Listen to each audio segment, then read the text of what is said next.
And hello everyone, and welcome to Criterion Connection, episode 102. I don't know how long I'm going to keep on naming the episodes. I'm Wade. And I'm Joe. And here we're talking about a good old movie from the 70s, The Man Who Fell to Earth. Mm-hmm. I keep messing up the title. Yeah. Directed by Nicholas Roeg. I believe it's Rogue, but Yes. I'm sure I'm pronouncing it wrong. Yes. Stars David Bowie. Rip Torn. Rip Torn's in it, yeah. Yeah, I've never seen a movie with Rip Torn young. Young Rip Torn, So yeah. it's weird. He's always like... It takes a minute. I always remember him in Freddy Got Fingered, the other Criterion classic. Yeah. And, of course, Men in Black. It's an Dodgeball. intergalactic kegger. A dodgeball, yeah, shit. Yeah. Which is probably the closest to his actual persona. Yeah. Dive, duck, dodge. So this movie's about David Bowie, plays an alien. Yeah. Crash lands on Earth. That is literally the first minute of the movie, so it's like, boom. Yeah. And he just kind of like this... He lands in New Mexico. Yeah. Yeah, which is kind of funny. Apparently in the book is in Kansas, but I think it fits well in New Mexico because of Roswell and stuff like that. Yep. So he goes on his journey, pretty much. And he gets corrupted by America a little bit. It's one of those stories that doesn't really kind of spoon feed you any exposition. It just keeps going, and you figure it out as it's going and through the scenes. Apparently there was a U.S. cut where they cut out all the clues. Yes. And it was apparently like really bad. Yeah. So I'm glad that the Criterion's on the Criterion channel. I'll watch that. And happy for the Studio Canal and Criterion trying to piece together the actual cut of the movie. So basically, he partners up with Farnsworth and stuff like that.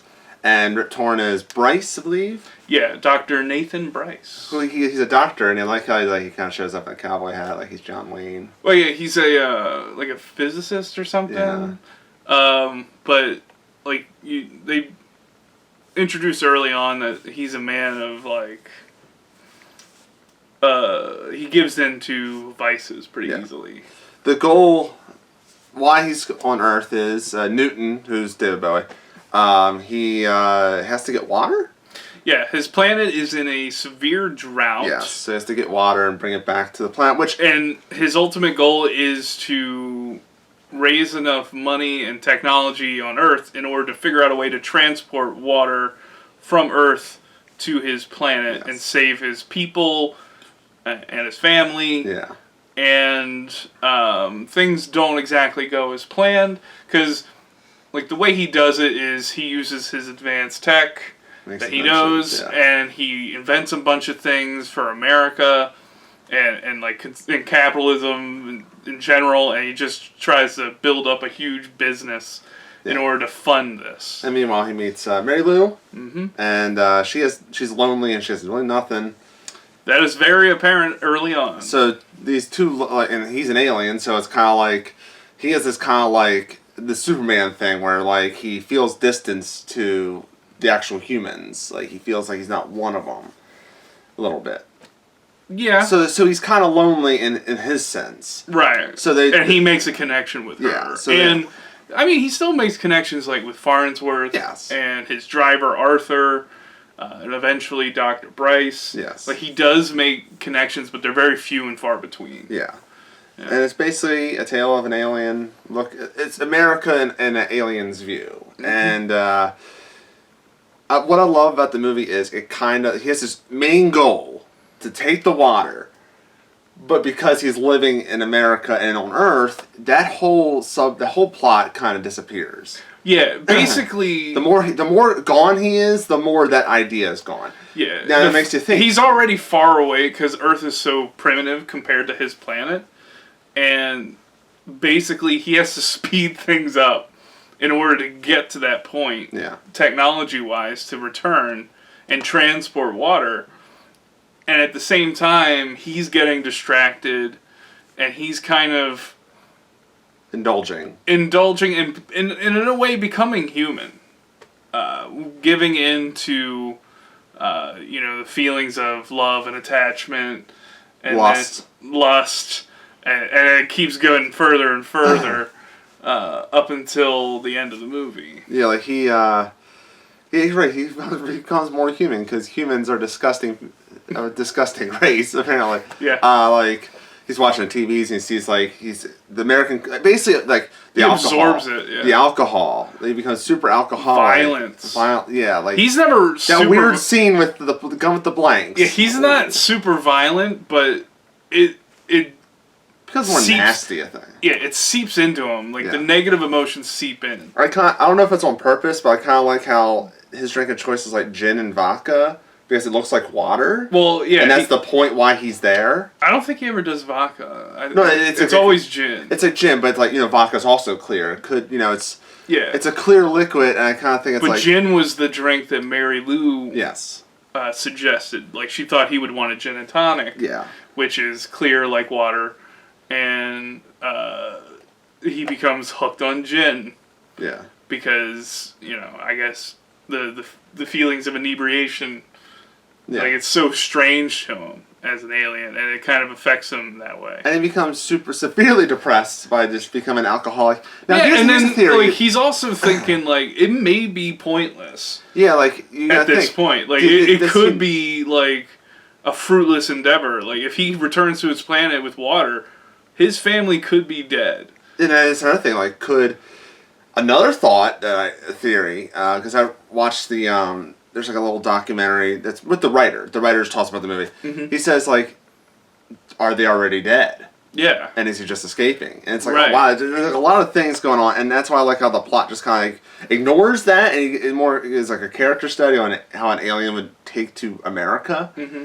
And luckily, he didn't land in Los Angeles or New York or I mean, he was in New York. I know. That's where he met Farnsworth. Yeah, I know, but like, he wasn't super influenced by it. But, and I think one of the more challenging things, which they figure out a way to work with, is the time skips. If you notice, like the movie takes place over decades. Yeah, I kind of, and it doesn't give you timestamps or anything. It keeps David Bowie the same, and it ages everybody else up. Which I think is cool because you see more and more of the technology he's invented introduced. Yeah. And it's a sad tale because if you think everyone betrays him, everyone betrays me. Everyone betrays him. Not Newton. I didn't expect Bryce. The Room reference. Bryce, Mary Lou, and all kind of comes. Arthur. It all comes. Arthur. Arthur. I can't believe Arthur betrays him. I'm like, dude, he was such a cool driver. It all comes down to money. Yeah. In the greed. End, that's the big and thing. That was the other thing, is greed is something like he's always looking at money as a means to an end, not necessarily as a greedy way. It is the only... And it's the only thing he never really latches on to. It's the only sin that does not engulf him. Yeah. Really. Wrath, not really. Pride, a little bit. But like mostly gluttony, sloth, and lust. Those are the ones that really... Those are the big ones. Yeah. But... Yeah. Greed was not one of them. Yeah, because at the end, he's like, he still has money. Yeah, if you need money, let me know. Yeah, because he thinks Bryce might be coming to him because he needs money. Yeah. And he's used, at this point, he's used to people using him. Yeah. Because he allows everybody to kind of leech off of him and all his ideas. Mary Lou, she's recipient all that money, especially with that point where she's like, I don't want the money, I want Tommy. Yeah. She ultimately takes the money. Yeah. And then Bryce, turning him in and things like that. Like, everybody kind of uses him and profits off of him. Yeah. And then he gets an experiment on, which is like... sad. Yeah. I mean, it's a fairly experimental movie as it is. Yeah. Yeah, that's true. It's when I started the movie, I was like... Some of the most interesting sex scenes I've ever seen. Yes. Oh, yes. There is... If you watch the trailers, I watched the trailers. Like, all of them. It's not even just his. Like, mystery. And then, like, they name all these things about, like, mystery, science fiction, whatever, and sex. And I'm like, yo, there's sex. Because I watched it after watching the movie. Yeah. The movie starts, and you're just like, I don't know what's going on. I don't know if I can make it through the movie. Mm-hmm. But if you stick through it, it really starts paying off for you. Mm-hmm. And also visually great. Yeah. Well, I mean, Nicholas Roeg, however you pronounce his last name, comes from a cinematography background. I mean, he worked on Lawrence of Arabia. He worked on Dr. Zhivago. The man knows how to put pretty pictures on screen. Yeah. And he's learned from the best. Pictures on screen. Yep. And, you know, it's Dave. Also, we've got to mention David Bowie's fantastic at it. Yeah, and it's like one of, if not his first, like major performance. It's just the little things he does. Yeah. That, like, when he's watching the televisions, he's just kind of like, he's entranced, but also he's confused. Yeah. And just one simple look, you can kind of get everything about it. Just little things he does that really makes it. It's one of those kind of, like, he's the perfect person for the role. Oh, yeah. And all the way down to his eyes. Because those are, like, I mean, he actually had the two different dilated eyes. Yeah. And it works so well in the movie. This is the second David Bowie movie that we have, Criterion movie that David Bowie's in. He's also in Firewalk with Me. Oh, yeah. Briefly. But if you watch, like, the deleted scenes, he's in a lot of it. But they cut a lot of it out. You think Labyrinth is going to make it? Ooh. You think Labyrinth might make it in there? I don't know. Here's fun fact. Never seen Labyrinth. Just going to say it. And here's another connection, because the Jim Henson, with that, Jim Henson he produces The Witches, which is directed by Nicholas Roeg. Oh, crap. There you go. But how many degrees is that to Kevin Bacon? It's probably not that many. Okay. So buy, rent, or skip? Buy, rent, stream, skip, whatever. I say it's a buy. It teeters on the edge of rent because it's kind of hard to find. It's not just hard to find, but it's also like it's not for every like you're not just gonna plop down and watch it one day. You kind of gotta get yourself ready. But it's really worth it if you stick in and you watch the whole movie. Yeah, it really pays off. Yeah, I'm gonna say rent/stream, mostly because the Criterion version is out of print and it's hard to find now. If there's a Blu-ray release, a re-release or whatever, get it. Yeah, because I wanted to get this movie a long time ago, and the Criterion one was out of print then, and it was only on DVD. Yeah. Studio Canal put out a Blu-ray version, which I picked up, and it probably has the American version. I did not know there was a Blu-ray edition. Yeah, so that was the one I watched. I'd say stream on the Criterion channel. I don't think you can rent it anywhere else. I think you only get the Criterion channel. So do that. Every now and then it shows up. Like I think it might be on Amazon Prime every now and then. I'm not sure if Netflix ever had it. I got so excited when I saw it. I was like, Joe, we're doing this next week. This is the one we're doing this week. Yeah. That's our thoughts. Let us know in the comment section below. Share the video, please. We want this to grow bigger. We're gradually getting more and more subscribers and more people checking out. So if you've been sharing, thank you. I'm not sure if we mentioned this, but it is based on a book. Yes, it is. That I found out in the course of research and trying to track this movie down. Yes, so it's also a book. So if you want to read the book. Thanks for everybody sharing the videos and commenting. It definitely helps. Keep doing it. And give us more feedback and stuff like that.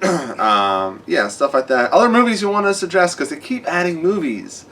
The Criterion channel is really booming right now. Adding things. And, and also the Barnes & Noble sale's happening. 50% off on Criterion movies. I already got stuff in my cart. I already got Blue Velvet, which is in my cart. I got Do the Right Thing, which don't worry, we're going to do it.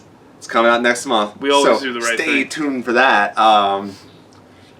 I added Pan's Labyrinth. I don't think we did Pan's Labyrinth here before. So, no. I think we only did Kronos so far out of the Guillermo del Toro movie. Yeah. Oh, there's also Devil's Backbone. There is. Maybe we'll do a Del Toro someday soon. Let us know in the comment section below. Do you want a certain one? Do you want any kind of movies? Let us know. If it's in the Criterion channel, let us know if it's in the Criterion channel so we can just watch it.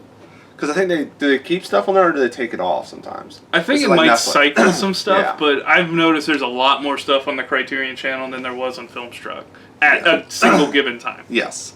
So that's even things like you came up to me the other week and you're like, it wasn't on the Criterion channel. I was like, yeah, it was.